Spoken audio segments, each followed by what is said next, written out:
اعوذ باللہ من الشیطان الرجیم، بسم اللہ الرحمن الرحیم۔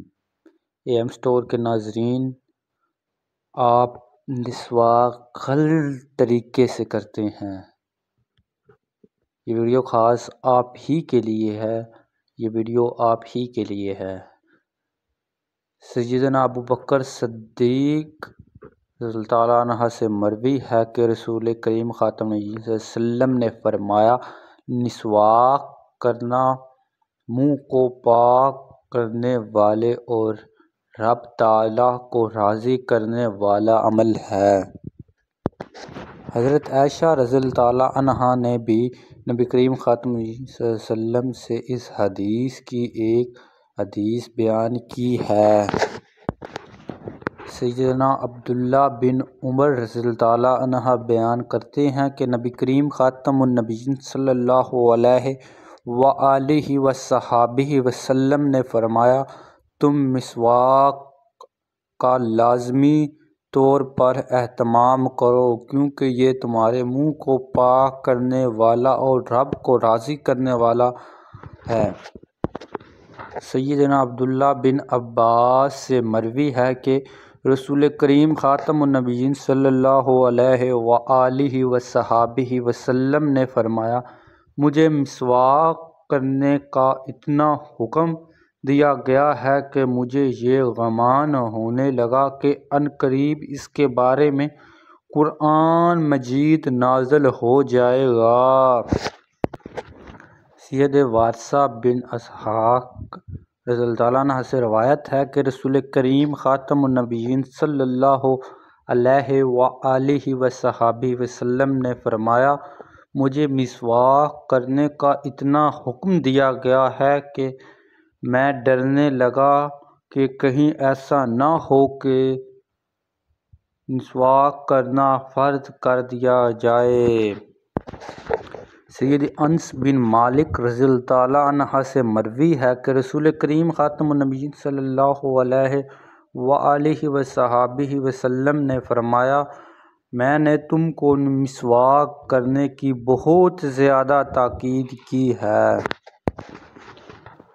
سید ابو مالک رضی اللہ تعالیٰ عنہ بیان کرتے ہیں کہ رسول کریم خاتم النبیین صلی اللہ علیہ وسلم نے فرمایا، جبرائیل علیہ السلام جب بھی میرے پاس تشریف لائے تو انہوں نے مجھے مسواک کرنے کا حکم دیا، تو میں اس بات سے ڈرنے لگ گیا کہ کہیں ایسا نہ ہو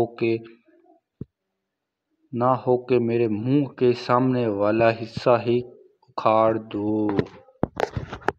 سیدنا عبداللہ بن عمر رضی اللہ تعالیٰ عنہ سے روایت ہے، وہ کہتے ہیں کہ میں نے رسول کریم خاتم النبیین صلی اللہ علیہ وآلہ وصحبہ وسلم کو دیکھا کہ آپ صلی اللہ علیہ وسلم مسواک کر رہے تھے، پھر آپ خاتم النبیین صلی اللہ علیہ وسلم نے مسواک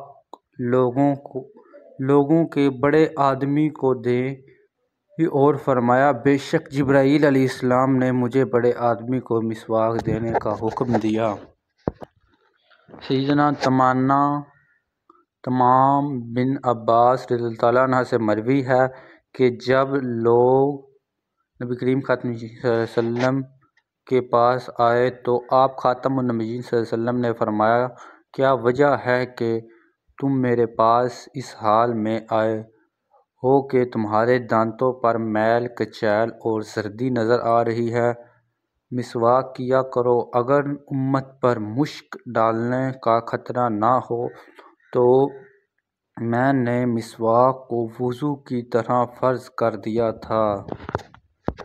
سیدنا علی رضی اللہ تعالیٰ عنہ بیان کرتے ہیں کہ رسول کریم خاتم النبیین صلی اللہ علیہ وسلم نے فرمایا، اگر مجھے امت پر مشک ڈالنے کا خطرہ نہ ہو تو میں ان کو ہر نماز کے ساتھ مسواک کرنے کا حکم دیتا اور نماز عشاء کو رات کے پہلے ایک تہائی حصے تک مؤخر کر دیتا۔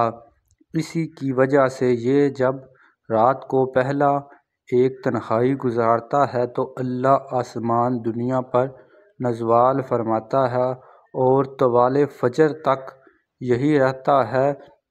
اس دورانیہ میں ایک کہنے والا کہتا ہے کیا کوئی سوال کرنے والا ہے کہ اس کو جواب دیا جائے؟ کیا کوئی شفاعت طلب کرنے والا؟ کوئی مریض ہے کہ اس کو شفا دی جائے؟ اور کوئی بخشش طلب کرنے والا ہے؟ کوئی گناہگار ہے کہ کوئی اس کو بخش دیا جائے؟ جزاک اللہ، ماشاء اللہ، سبحان اللہ۔ اگر آپ ہمارے چینل پر نیو ہیں تو اس چینل کو لائک کریں، سبسکرائب کریں اور